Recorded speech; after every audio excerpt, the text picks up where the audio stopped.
Igbo lesson topic: to set out early.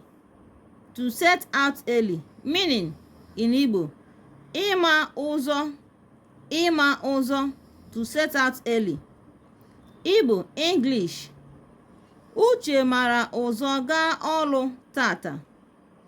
Uche mara ụzọ gaa ọlụ tata. It means Uche set out early to work today. Uche set out early to work today. Tata abụghị mbụ ọ gara ọrụ n'oge. Tata abụghị mbụ ọ gara ọrụ n'oge, meaning today is not first time he went to work early. Today is not first time he went to work early. Ọ na-ama ụzọ abịa ọrụ. Ọ na-ama ụzọ abịa ọrụ n'izu a.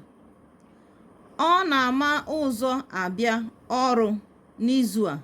Or you say, ọ na-ama ụzọ abịa ọrụ n'izu a.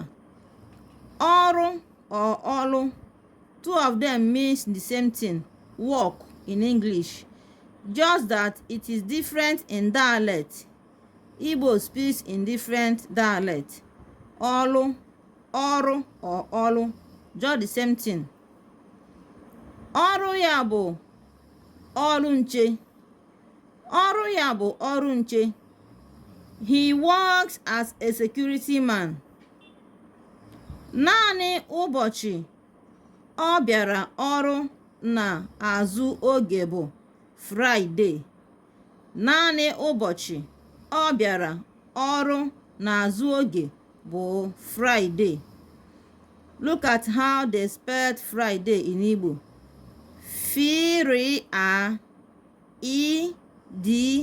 Friday, Friday.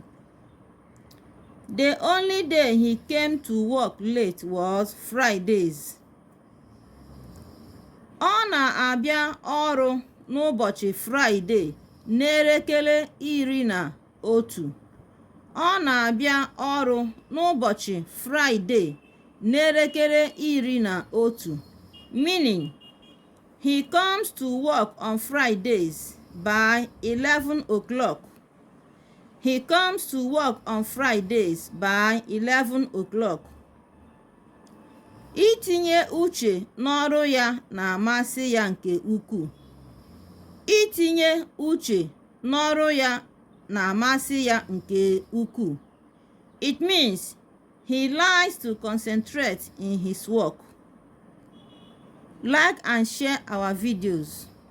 Subscribe to our channel, guys. Learn what we have been teaching you people. Bye.